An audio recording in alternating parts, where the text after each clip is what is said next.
Assalamualaikum warahmatullahi wabarakatuh. Saya Rospadiana. Di sini saya akan membuat video presentasi menjelaskan modul 6 mata kuliah pembelajaran terpadu. Baik, kita mulai. Praktek merancang pembelajaran terpadu di SD. Prosedur kegiatan perencanaan pembelajaran terpadu untuk praktek dan simulasi. Menetapkan mata pelajaran yang dipadukan, kemudian menetapkan kompetensi dasar dari 3 pelajaran di SD. Mengembangkan tema yang sesuai, mengembangkan peta keterhubungan antara KD dan tema pemersatu. Kemudian penyusunan satuan pembelajaran terpadu. Setelah mengembangkan peta jaring-jaring tematik, kita harus menyusun satuan pembelajaran terpadu. Kemudian rencana pembelajaran terpadu yang harus kita susun adalah sebanyak 2 buah untuk keperluan praktek di sebuah sekolah dasar. Kepala sekolah atau teman sejawat dapat dimintai bantuan untuk menilai hasil pembuatan rencana pelaksanaan pembelajaran. Kemudian dalam konteks pengajaran perencanaan dapat diartikan sebagai proses penyusunan materi pembelajaran, penggunaan media pengajaran, penggunaan pendekatan dan metode pengajaran dan penilaian dalam suatu alokasi waktu yang akan dilaksanakan pada saat tertentu yang telah ditentukan. Di sini ada beberapa pengertian dari para ahli tentang pengertian perencanaan pembelajaran. Di antaranya, pembelajaran juga memproyeksikan tindakan apa yang akan dilaksanakan dalam suatu pembelajaran. Ini menurut Sujana 1988 dalam Juhaini 2009. Kemudian perencanaan pembelajaran adalah apa yang akan dikerjakan guru dan siswa di dalam kelas dan luar kelas. Ini menurut Reiser 1986 dalam Juhaini 4. Agar dapat menjadi seseorang guru yang profesional, sebaiknya cermatilah terlebih dahulu rencana pelaksanaan pembelajaran yang akan kita gunakan. Nilailah semua aspek yang terdapat dalam rencana tersebut dengan menggunakan butir penilaian seperti berikut ini. Yang pertama, menentukan tema, bahan pembelajaran, dan merumuskan tujuan atau indikator. Kemudian yang kedua, mengembangkan dan mengorganisasikan materi media pembelajaran dan sumber belajar. Kemudian yang ketiga, merencanakan skenario kegiatan pembelajaran terpadu. Kemudian yang keempat, merancang pengelolaan kelas. Dan yang kelima, merencanakan prosedur jenis dan menyiapkan alat penilaian. Kemudian yang keenam, tampilan dokumen rencana pembelajaran terpadu. Kemudian yang terakhir adalah tampilan lembar peta jaring-jaring tematik. Kemudian di sini juga ada penjelasan skala nilai APKG lembar penilaian kemampuan merencanakan pembelajaran terpadu.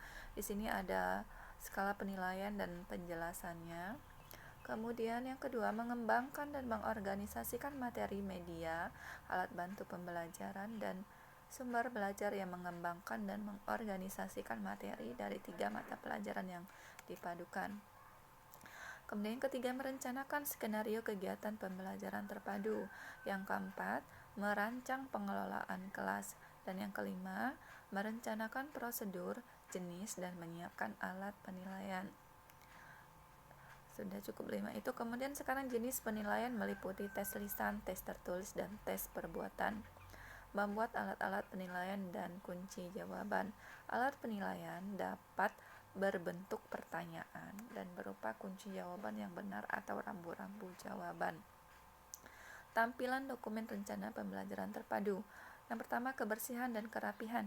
Hal ini dapat dilihat dari penampilan fisik rencana pembelajaran terpadu, seperti tulisan dapat dibaca dengan mudah, tidak banyak coretan, bentuk tulisan konsisten, ilustrasi tepat dan menarik. Kemudian penggunaan bahasa tulis. Bahasa tulis digunakan dalam rencana pembelajaran terpadu hendaknya mengikuti kaidah bahasa tulis seperti bahasa komunikatif, pilihan kata tepat, struktur kalimat baku, dan cara penulisan sesuai dengan EYD.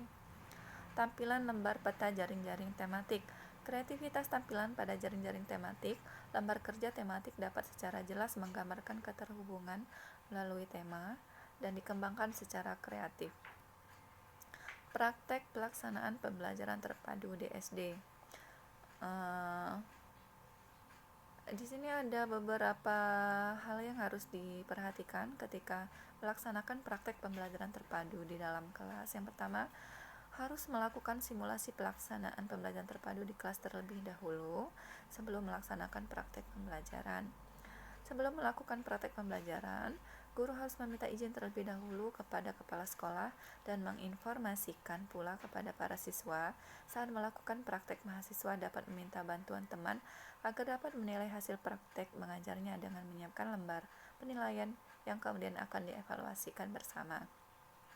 Untuk melaksanakan praktek pembelajaran terpadu di kelas, kita harus mengisi lembar refleksi pelaksanaan pembelajaran terpadu yang didasarkan atas pengamatan di kelas saat pelaksanaan pembelajaran terpadu.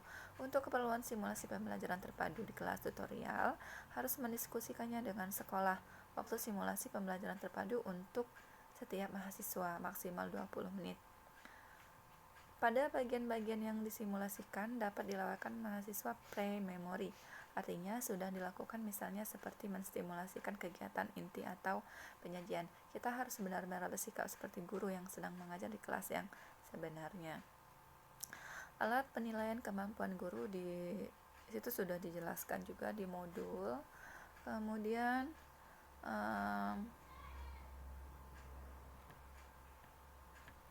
mengelola interaksi kelas, menunjukkan perhatian serta sikap bersahabat, terbuka, dan penuh pengertian kepada siswa, memicu dan memelihara keterlibatan siswa, dan melakukan komunikasi secara efektif.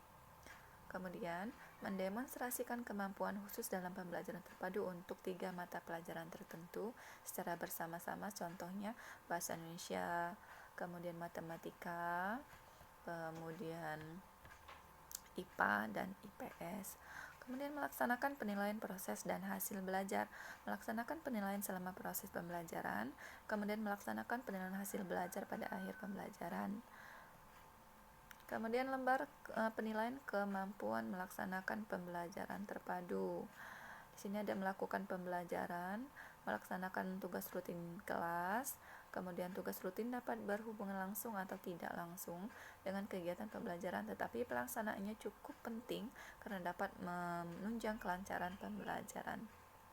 Kemudian mengelola interaksi kelas, menunjukkan perhatian serta sikap bersahabat, terbuka, dan penuh pengertian kepada siswa.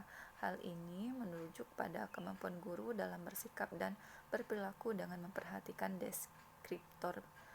deskripsinya. Kemudian yang ketiga, melaksanakan penilaian proses dan hasil belajar. Kemudian kesan umum pelaksanaan pembelajaran. Kemudian lembar penilaian simulasi pembelajaran terpadu sudah ada juga di modul. Saya rasa cukup untuk penjelasan modul 6 mata kuliah pembelajaran terpadu ini. Kalau misalkan ada kesalahan atau kekurangan, saya mohon maaf. Saya akhiri. Wassalamualaikum warahmatullahi wabarakatuh.